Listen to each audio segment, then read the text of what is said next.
I showed you this map before, and I produced this map because I was trying to understand the fundamental substructure of the mythological world. I think that's the right way of thinking about it. And I'm not claiming that this is the only way it can be represented, because I know full well that it can be represented other ways. But it's a pretty good schema. And so the idea, it maps onto this idea. So you can imagine that when you're here, you're in explored territory. Okay, so explored territory, explored territory in an archaic way is the fire's at the center, the campfire, and the tribal boundary surrounds that space. And that's safe space. Okay, so it's a place in nature, obviously, within which there's a pyramid.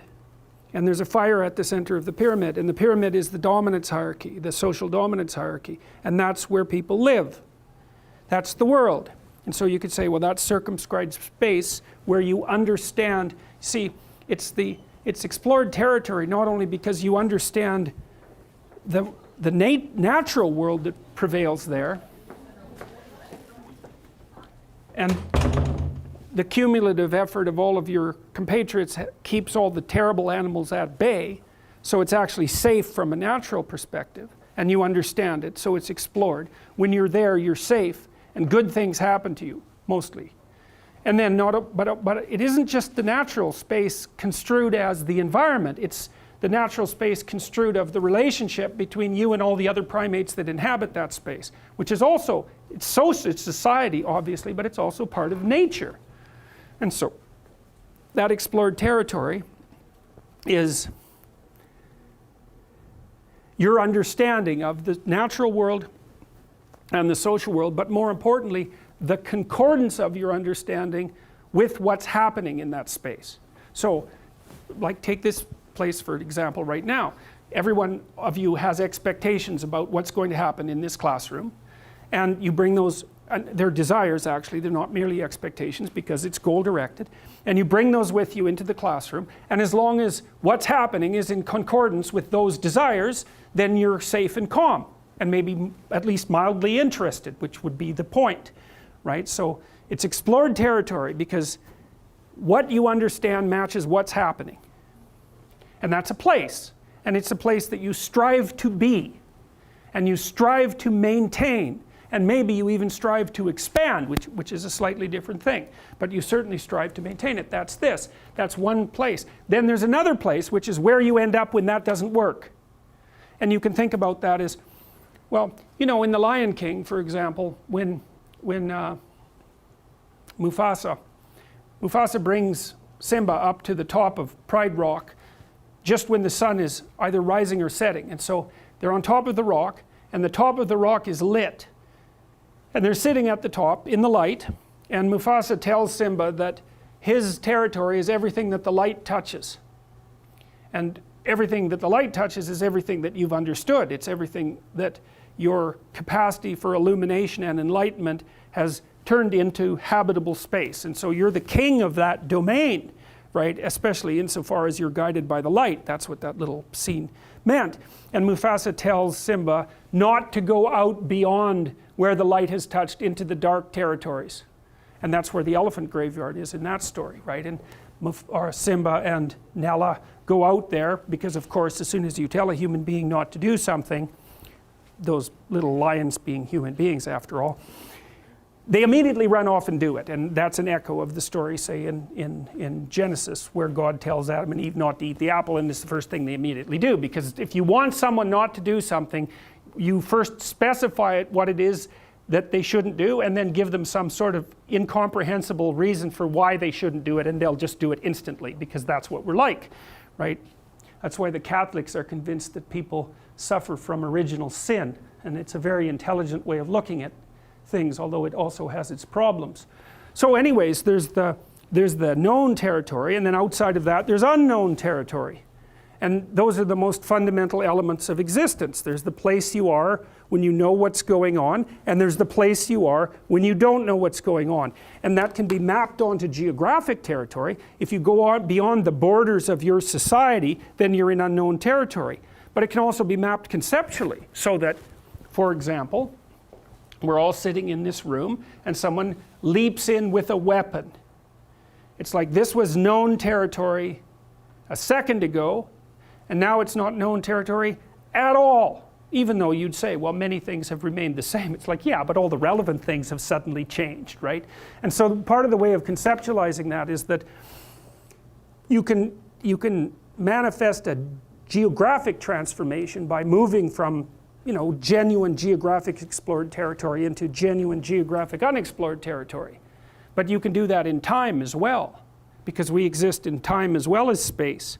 And so a space that's stable and unchanging can be transformed into something completely other than it is by the movement forward of time. So, well, so why am I telling you that? It's because we've mapped the idea of the difference in space between the known and the unknown to the difference in time between a place that works now and a place that no longer works. Even though it's the same place. It's the same thing. It's just extended across time. All right, and so that's order versus chaos, and that's the chaos that can manifest itself within the order, the thing that's represented in the yin and yang symbol, right? Because you see the black paisley with the white dot in it and the white paisley with the black dot in it. Order can turn into chaos at a moment's notice. And in the same way, chaos can turn to order in a moment's notice, at a moment's notice. And so we're trying to map the geography onto something that's more abstract and comprehensive. And we do that using conceptual schemes that we evolved over vast spans of time and have just moved up one level of abstraction. Known territory, or what's explored. Unknown territory, or what's not explored. The transformation or the dissolution of one into the other, and then the reconstitution of that. That's what an election does, right? It's like, okay, we have our leader, who's the person at the top of the dominance hierarchy and defines the nature of this particular structure. There's an election. It's regulated chaos. No one knows what's going to happen. It's the death of the old king. Bang, we go into a chaotic state. Everyone argues for a while. And then out of that argument, they produce a consensus, and poof, we're in a new state. Right? That's the meta story, right? Order, chaos, order. But it's partial order, chaos, reconstituted and revivified order. That's the thing, is that this order is better than that order. So there's progress. And that's partly why I think the idea of moral relativism is wrong. There's progress in moral order. And it was defined properly by Piaget. The new moral order does everything the old moral order did, and some additional things. That's what constitutes progress. Now, here's a strange idea. And we'll talk about this more as we progress through the class. What's the ultimate in order?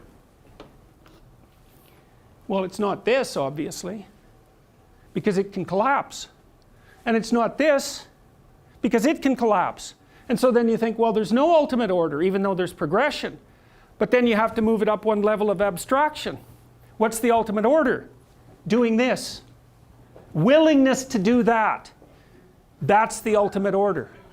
Right? It's order at a different level of analysis, and you can see that's what's represented in that idea. That's what that idea means. That's the phoenix, right? The phoenix is something that lives, ages, and then allows itself to be consumed by fire and then reemerges. And the old phoenix gets old and burns, and the new phoenix reemerges. And so the real phoenix is the thing that's constant across those transformations. That's the Jungian self.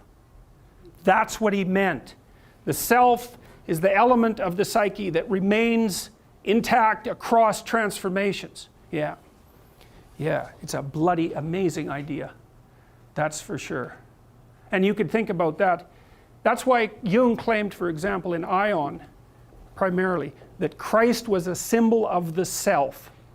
That was his consequence of decades of meditation on the structure of Christianity. Because it's the dying and resurrecting part of the psyche that remains constant across the transformation. So the ultimate order isn't to identify with this. That's your current state of being. And it isn't to identify with that because, well, you can't. by definition. And it isn't even to identify with that. It's to let these things go as they need to go. That's a sacrifice. And to allow this continual process of transformation to occur. And part of that is the admission that you're wrong. And so partly what you're doing is, at micro levels and at macro levels, where are you not what you could be? And when you realize that, it'll take you apart a little bit and burn you down to your core a little bit, and then allow you to regenerate. And if you do that continually, then everything that you don't need burns away.